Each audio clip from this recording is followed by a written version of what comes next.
그런데 뱀은 여호와 하나님이 지으신 들짐승 중에 가장 강교하니라.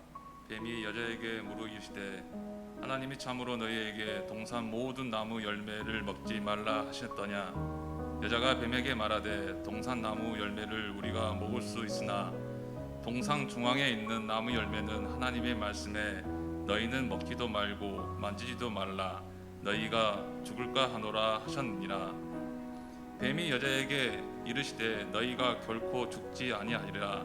너희가 그것을 먹는 날에는 너희 눈이 밝아져 하나님과 같이 되어 선악을 알 줄 하나님이 아시니라.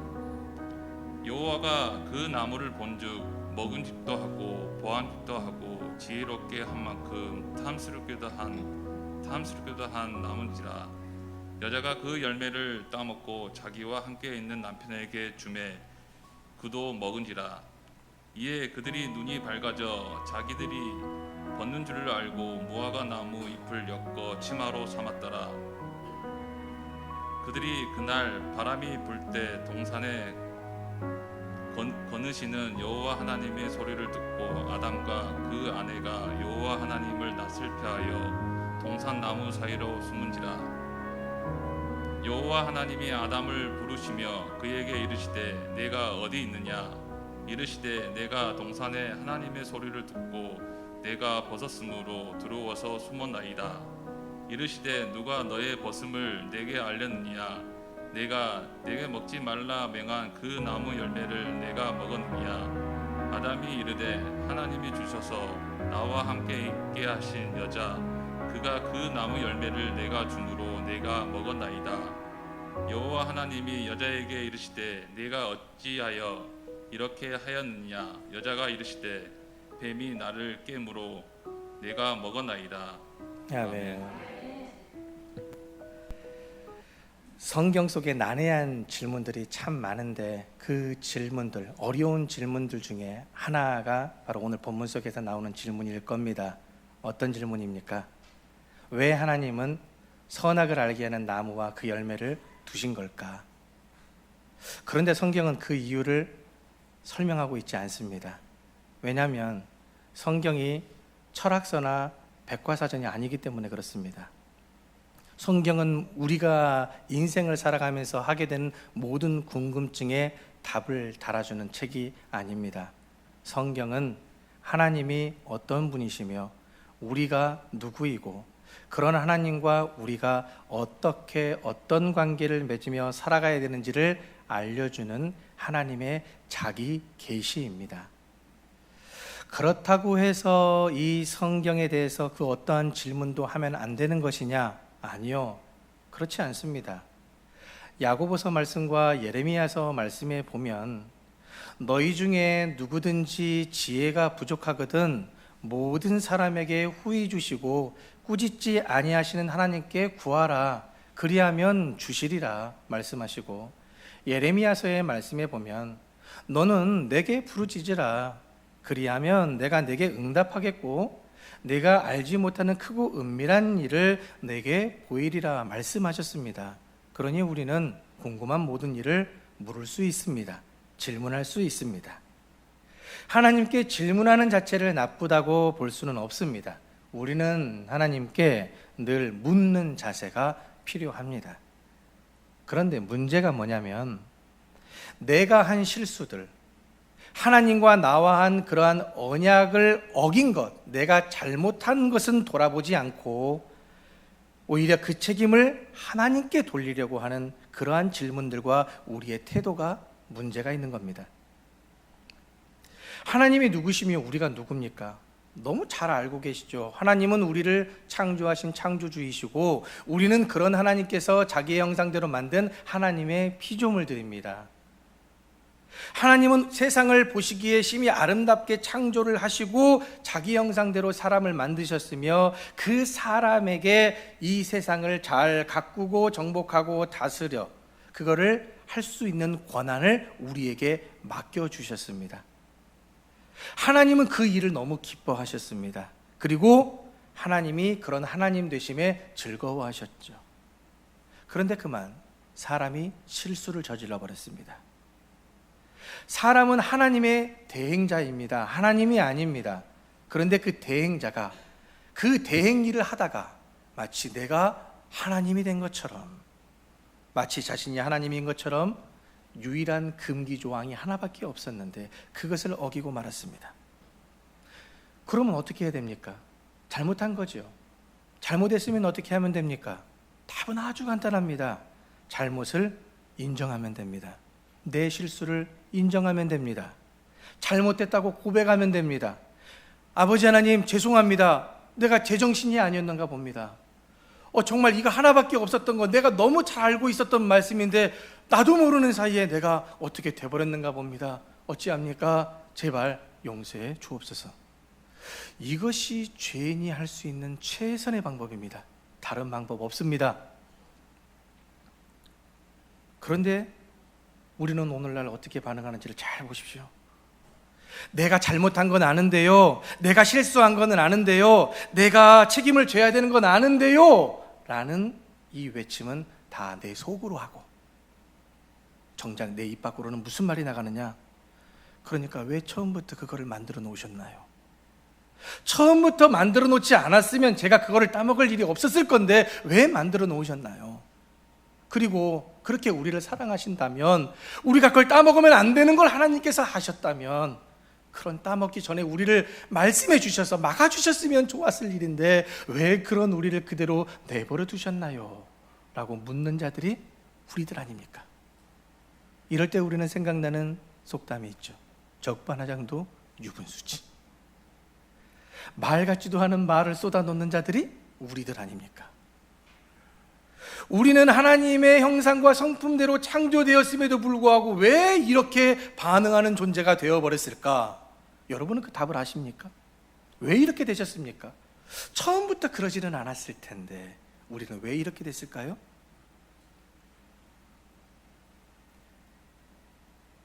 바로 그것은 욕심 때문입니다. 욕심. 그 욕심을 다른 한 글자로 표현하면 저는 죄라고 표현하고 싶습니다. 하나님처럼 되고 싶어하는 욕심. 내가 하나님처럼 모든 것을 다 하고 싶어하는 내 욕심. 그렇게 해서 하나님처럼 눈이 밝아지고 싶어하는 내 욕심. 죄, 다른 말로 불순종. 그렇게 되고 싶은 욕심을 내가 스스로 절제하지 못했기 때문에 결국은 하나님의 뜻에서 벗어나 버렸죠. 그렇게 하나님의 뜻에서 벗어난 삶을, 생각과 마음과 삶을 살게 되면 자연스럽게 나도 모르게 핑계를 댑니다. 그 핑계의 구실을 찾습니다. 그리고 책임을 회피하려고 합니다. 제가 이 설교를 집에서 준비를 하고 있을 때 제 딸이 옆에서 수학 문제집을 풀고 있었습니다. 하도 공부를 좋아하지 않아서 하루에 2장씩은 꼭 풀라고 약속을 했고 이제 억지로 풀어야 되는 상황이 되었죠. 아시다시피 억지로 하게 되면 어떤 문제들이 발생합니까? 집중력이 떨어집니다. 잦은 실수들이 나옵니다. 안 틀리던 것도 틀리게 되는 상황들이 발생하죠. 그래서 제가 미션을 걸었습니다. 한 문제 틀리는 것은 봐주는데 그 다음부터 틀리면 엉덩이 한 대씩 맞는 걸로 미션을 걸었습니다. 물론 틀렸다고 엉덩이 때리는 것이 결코 좋은 방법이 아니라는 것 제가 잘 알고 있지만 그래도 경각심을 가지고 집중해서 풀었으면 하는 그런 마음으로 미션을 건 거죠. 제 딸이 자신 있게 문제를 풀었고 그 결과 12문제 중에 8문제를 맞추고 4문제가 틀렸습니다. 꽤 잘했죠. 왜냐? 제가 100점을 기대한 사람은 아니니까 8문제 맞으면 잘한 거 아닙니까? 그런데 제 딸은 세대를 맞아야 되는 그 상황에 이제 당황해 하기 시작합니다. 그래도 저는 우리 딸에게 다시 기회를 줬습니다. 틀린 문제를 다시 풀어서 맞추면 맴매 때리지 않겠다. 그래서 다시 기회를 줬고 4문제를 풀었는데 그 4문제 중에 2문제를 또 틀린 겁니다. 이제 어떻게 해야 됩니까? 약속을 했으니 한 문제는 봐주고 나머지 문제대로 때려야 될 것 아닙니까? 그래서 이제 한 대를 맞자 그랬더니 제 딸의 안색이 어두워지기 시작했습니다. 부모 마음에 자식의 안색이 어두워지면 부모 마음은 어떻습니까? 좋지 않지요. 그래서 마음이 약해진 저는 또다시 기회를 주고 싶어서 딸에게 이야기했죠. 자, 맴매 안 할 테니까 우리 문제집 한 장만 더 풀어보자. 그랬더니 차라리 한 대 맞겠다. 강력하게 항의를 하더니 눈을 부릅뜨고 갑자기 저에게 질문을 합니다. 근데 아빠는 공부 못한다고 왜 때려? 이 이야기를 왜 드렸을까요? 이렇게 자신의 실수와 반복된 실패, 그 약속을 지키지 않은, 아빠는 계속해서 기회를 주었는데도 틀리고 있는 그 연약함, 책임을 다하지 않는 그 모습들, 그런 행위는 우리 모두에게 있는 우리의 연약함입니다. 이것은 바로 왜 이렇게 나타나느냐? 죄의 영향력 안에 있기 때문에. 이것이 바로 죄의 부작용입니다. 죄를 지으면 내가 맞기로 했고 정신 차려서 풀었어야 되는데 왜 아빠는 내가 틀리는데 공부 못한다고 때려? 이렇게 질문할 수밖에 없는 존재들이 바로 부작용 속에 있는, 죄의 영향 속에 있는 우리들이라는 겁니다. 하나님께서 사람을 자신의 형상대로 창조하고 세상을 다스릴 수 있는 권한을 대행하신 이유는 세상을 만들어 놓고 이제는 귀찮아서, 힘이 없어서 이제 너네들이 알아서 하라고 만들어 놓으신 게 아닙니다. 하나님께서 창조하신 이 창조 세계를 함께 우리와 돌보고 가꾸고 그 안에서 기쁨을 누리고 그 영광에 동참시키려고 우리를 초대하신 겁니다. 그래서 하나님의 형상으로 만들어 주셨고, 그 기쁨을 나만 누리는 것이 아니라 우리 함께 누리자, 함께 즐거워하자, 함께 맛보자고 하나님 교제의 대상으로 우리를 삼아 주신 겁니다. 그런데 우리는 우리가 실수를 인정하지 않고 계속해서 핑계를 대죠. 왜요? 하나님 말씀에 불순종함으로써 우리가 정직함을 잃어버리게 된 겁니다. 그동안에 선과 악을 구별할 수 있는 분은 하나님이십니다. 하나님이 선이라면 선이고 악이라면 악을 주관하는 재판장이신데, 그 하나님과의 관계가 깨져버리니 하나님이 재판장이 아니라 이제는 내가 재판장이 되는 겁니다. 내가 판단해서 내가 좋은 것은 선이고 내가 싫은 것은 악으로 만들어버리는 상황이 에덴 동산에서 발생해버린 거죠. 그래서 선악과 열매를 먹게 되고 선과 악이 무엇인지를 깨닫게 된 이들은 이제 하나님한테 혼났구나, 이제 나는 하나님께 죽었구나, 이것을 깨달았다면 어떻게 해야 됩니까? 하나님 앞에 나아가서 고백해야죠. 잘못했어요, 죄송해요. 그런데 그게 아니라 스스로 자신의 행위를 정당화하려고 핑계를 대기 시작합니다. 책임을 전가하기 시작합니다. 하나님의 주권을 거부하고 내가 그것을 이제 이렇게 저렇게 내 나름대로 판단해서 이야기를 하기 시작하는 거죠. 그 증거가 뭡니까? 하나님께서 하와에게 이야기하셨을 때 하와는 뭐라고 얘기합니까? 뱀이 나를 꿰어서, 내가 잘못했는데 누구한테 지금 전가합니까? 뱀 때문에 그랬다, 뱀이 나를 꿰어서 그런 것이다라고 책임을 회피하고 있습니다. 아담은 뭐라고 합니까? 하나님이 나에게 주신 저 여자 때문에 내가 이렇게 된 것이다, 핑계를 대며 그 책임을 회피하고 있습니다. 나라고 이야기하면 될 것을 왜 우리는 핑계를 댈까? 내가 내 중심에 있기 때문에 그렇습니다. 하나님이 중심에 있을 때는 이거를 이렇게 얘기할 이유가 없었습니다. 그러나 내가 중심이 되다 보니 다른 사람에게 핑계를 대죠. 결국 모든 것이 누구 탓이다? 하나님 탓이라는 겁니다. 내가 잘못해놓고 하나님 탓이다. 여러분들도 한 번씩 아이들을 키우면서 있었던 일들일 겁니다. 어느 날 일을 고생해서 하고 집에 돌아가 보니까 내가 소중히 여기던 물건, 꽃병, 화분이 깨져 있는 겁니다. 난장판이 되어 있죠. 왜 이렇게 되었는지 자초지종을 물어보니 장난치다 그랬다는 거죠. 속상한 부모는 아이를 꾸짖습니다. 그러니까 행동을 조심조심 해야지 왜 이렇게 너희들은 덜렁대는 거니? 그때 아이들이 어떻게 반응합니까? 어떤 아이는 엄마 죄송해요, 다음부터 조심할게요 라고 하는 아이들이 있는가 하면, 또 어떤 아이는 죄송한 마음에, 너무 그냥 미안한 마음에 울음을 터뜨리는 아이가 있습니다. 그러나 또 어떤 아이는 이렇게도 반응합니다. 나도 이렇게 될 줄 몰랐지. 그리고 나를 이렇게 덜렁거리게 낳아준 건 엄마잖아. 엄마 닮아서 그런 건데 왜 나한테 그래? 그럴 때 여러분은 이런 반응을 자식에게 들었을 때 어떻게 여러분들은 반응하십니까? 속상함으로 안방에 들어가서 혼자 몰래 눈물을 닦으십니까? 아니면 너무나 당황스러워서 어이가 없어서 멍하니 그냥 그 자리에 앉아 계십니까? 그것도 아니면 이런 반응도 나올 수 있겠죠. 이놈의 버르장머리 없는 놈, 오늘 너 죽고 나 죽고 한번 해보자. 이리저리 파리채 효자손 찾으러 다니시는 분들도 있을 겁니다. 제가 그랬습니다. 저는 지금도 그러고 있습니다. 그런데 이때 우리는 무엇을 생각해야 되냐? 아버지 하나님의 마음을 생각할 수 있어야 됩니다. 물론 쉽지 않습니다. 우리를 바라보시는 하나님의 마음도 그와 같지 않으셨을까? 당황스럽고 속상하고 왠지 모를 배신감을 수도 없이 겪으셨을 것이고, 그런 분노들이 하나님도 없으셨겠습니까? 인격적이신 하나님이시라면 우리와 똑같이 느끼셨을 겁니다. 그럼에도 우리 아버지 하나님은 어떻게 반응하셨습니까? 8절 9절 본문 말씀에 보면 아담과 하와는 선악과를 따먹고 죄가 무엇인지를 알게 되면서 어떻게 움직였냐? 하나님의 낯을 피해서 동산 나무 사이에 숨어버렸습니다. 한 번도 가르쳐주지 않은 행동들. 날 이렇게 덜렁거리게 놔준 건 엄마잖아. 엄마 때문에 그래. 근데 왜 나한테만 그래? 라고 함부로 말을 내뱉어버리고 자기 방으로 숨어서 입을 뒤집어 써버리는 모습과 똑같은 모습이죠. 그런데 우리는, 하나님은 파리채 효자손을 들고 우리를 찾아오신 게 아닙니다. 야, 너 어딨냐? 나와. 나 너랑 할 말 있어. 너랑 얘기한 후에 내가 결정할게. 나와. 이렇게 얘기하신 하나님이 아니십니다. 어떻게 말씀하십니까? 이름을 부르시죠. 아담아, 어디 있느냐? 아담아, 어디 있느냐?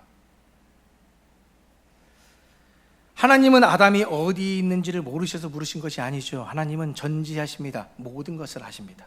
하나님은 전능하십니다. 모든 것을 하실 수 있는 분이십니다. 아담이 어떤 나무 뒤에 숨어 있는지를 다 알고 계시는데도 불구하고 찾아가셔서 머리끄댕이 잡고 끄집고 나오면 될 일인데 왜 부르십니까? 인격적으로 대해주십니다. 아담아, 어디 있느냐? 스스로 깨닫고 자원하는 마음으로 하나님 앞에 나오기를 기다리고 계시는 거죠. 회개할 기회를 주고 계시는 겁니다. 아담아, 왜 피했어? 왜 숨었어? 왜 혼자 해결하려고 해? 내가 너를 창조한 너의 아버지 아니니? 아빠랑 이야기하자. 아빠랑 이 문제를 다시 한번 이야기해보자. 해결해보자. 그러니 나와. 아빠랑 얘기하게. 아버지의 따뜻한 부르심입니다.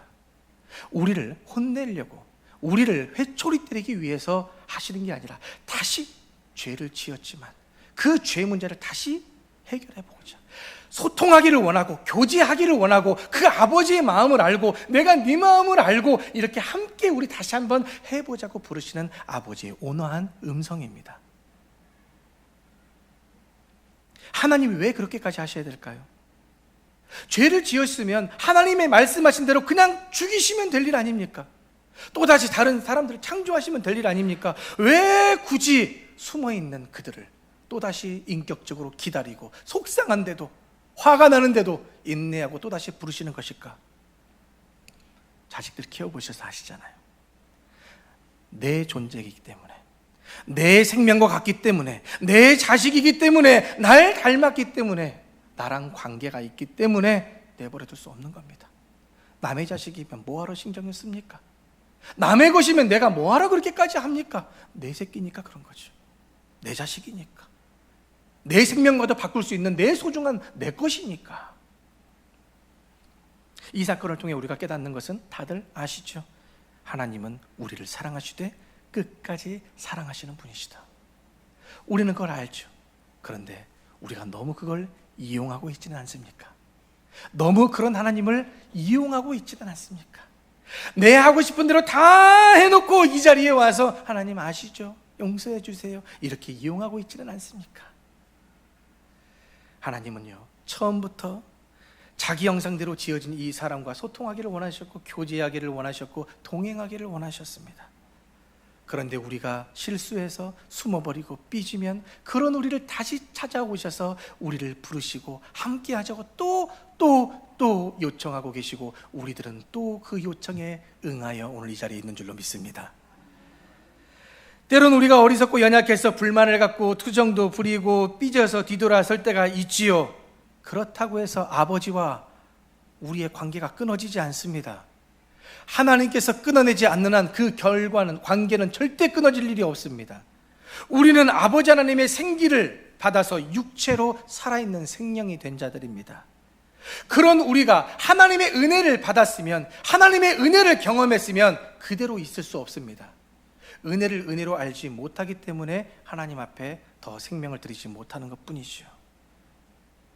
하나님은 그런 우리들을 그럼에도 불구하고 끝까지 사랑하시며 끝까지 책임을 다하시는 창조주 하나님이심을 믿으시길 소망합니다. 오늘 본문에서 다루지는 않았지만 불순종으로 마땅히 죽어야 될 이 아담과 하와에게 하나님께서 하신 특별한 행동이 있습니다. 뭡니까? 선악과 나무의 열매를 먹고 이들에게 나타난 증상이 있습니다. 뭐지요? 눈이 밝아졌죠. 그동안 죄를 죄로 여기지 못하는 것, 보지 못했습니다. 그렇게 죄로 듣지 못했고 죄로 느끼지 못했습니다. 그러나 선악과 열매를 먹게 된 이후로 죄가 무엇인지를 보기 시작합니다. 무엇이 부끄러운지, 무엇이 잘못됐는지 깨달아졌습니다. 그러니 자신들이 벗고 있는 것이 보여졌죠. 수치가 드러났습니다. 그래서 그들이 어떻게 합니까? 나뭇잎을 엮어 부끄러운 부분을 가렸죠. 그런데 그것이 유지가 잘 되겠습니까? 그렇지 않습니다. 사람이 하는 것은 다 한계가 있습니다. 그래서 하나님께서 그들이 계속 그 부분에 너무 집착하여 신경 쓰고 있어서 하나님께서 내리신 결단은 가죽옷을 지어 입히시는 겁니다. 근데 여러분, 그럴 수 있지라고 생각할 문제가 아닙니다. 죄를 지어서 죽어야 될 아담과 하와를 위해서 누구의 피를 흘린 겁니까? 죄 없는 짐승의 피를 흘린 겁니다. 피는 생명입니다.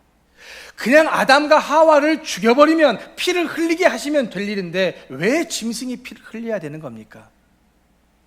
그만큼 짐승보다 우리를 사랑하신다는 말 말고는 설명할 수 있는 방법이 없는 거죠.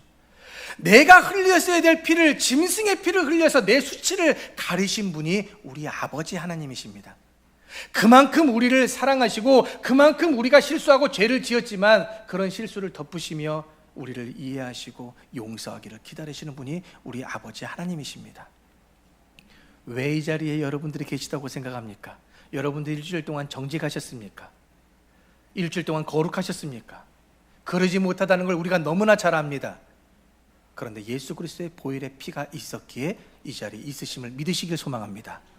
예수 보혈의 피가 없으면 이 자리에 여러분들은 계실 수 없는 겁니다. 절대 그럴 수 없습니다. 우리는 그 피로 말미암아 구속함을 얻었고 구원받은 하나님의 백성임을 믿으시기를 주님의 이름으로 축복합니다. 그래서 이 가죽옷을 지어 입히는 사건은 죄인인 우리를 대신하여 죄 없는 예수님께서 십자가의 희생을 당하셨다는 예표가 바로 되는 것입니다. 그래서 구약과 신약이 이어지고 있는 것이죠. 마무리할 겁니다. 우리는 여전히 숨습니다. 실패하면 숨어버리고, 잘못하면 숨어버리고, 속상하고 상처받으면 숨어버립니다. 그런데 따지고 보면 이거 어떻게 해야 될 일들입니까? 실패하면 다시 도전하여 일어서야 되는 거고, 잘못했으면 찾아가서 정중하게 미안하다고 사과해야 될 일이고, 상처를 받았으면 나 이런 것 때문에 아팠어요 라고 표현하면 될 일입니다. 그렇게 대화하면, 소통하면 풀어질 수 있습니다. 그런데 왜 못하죠? 죄 때문에 안 되는 겁니다. 이게 죄의 영향력입니다. 이게 죄의 부작용입니다. 내가 안 하고 싶어 안 하는 것이 아니라 아는데 안 되는 겁니다. 내가 누구한테 실수를 했습니다. 미안한 마음이 있습니다. 찾아가면 되는데 안 됩니다. 왜? 이게 부작용으로 나타나기 때문에 우리가 힘들어지는 겁니다. 그 부작용이 있는데도, 그 부족함이, 불완전함이 있는데도 하나님은 그런 우리를 버리지 않으셨습니다. 그런 우리를 내버려 두지 않으셨습니다. 다시 찾아오셔서 우리를 부르십니다. 아담아, 어디 있느냐? 아담아, 어디 있느냐? 내 이름으로 받으시길 바랍니다. 현철아, 어디 있느냐? 하나님은 그런 우리를 정죄하기 위해서 찾으시는 하나님이 아니시라 다시 회복시키고 그런 하나님과 동행하기 위해서 오늘도 우리를 부르셨습니다. 그러니 오늘 우리는 바로 그분 앞에, 하나님 아버지 앞에 신실하신 그 아버지 앞에, 그 살아있는 말씀 앞에, 그 증거인 십자가 앞에 있는 것임을 잊지 마시고, 자기 형상과 성품대로 창조하신 우리를 끝까지 포기하지 않으시는 하나님을 바로 알고 바로 믿음으로써 하나님과 온전한 사귐, 교제, 그 관계 속에 다시금 일주일을 승리의 삶을 살아갈 수 있는 저와 여러분이 되시길 주님의 이름으로 축원합니다. 하나님 아버지, 오늘도 말씀을 통해 아버지의 성품이 어떠하며 우리를 향한 관점이 무엇인지를 깨달을 수 있도록 은혜를 베풀어 주시니 감사합니다. 언제쯤 아버지의 마음을 시원케 하며 아버지 얼굴에 미소 짓게 하는 자녀가 될 수 있을까요? 여전히 부족함에도 그런 우리를 포기하지 않으시는 아버지의 그 사랑과 신실하심에 다시 한번 감사를 드리며, 매 순간마다 아버지의 온화하신 그 부르심에 귀 기울이고 끊을 수 없는 그 아름다운 관계 속에 벗어나지 않는 저희가 될 수 있도록 성령이여 붙들어 주옵소서. 그리하여 주님과 늘 동행하며 우리의 욕심 때문에 망가뜨려 놓은 관계들, 이 세상 자연 만물들 다시금 조금씩이라도 회복시키며 나아갈 수 있는 저희가 되게 하여 주시고, 더 많은 이 자연 세상 하나님의 피조물들이 온전히 하나님의 사랑과 은혜 안에 구원함을 얻어 하나님 앞에 바로 서 있을 수 있는 거룩한 하나님의 피조물들 되게 하여 주옵소서. 그리하여 주실 줄로 믿으며 우리 구주 예수님의 이름으로 간절히 기도하옵나이다. 아멘.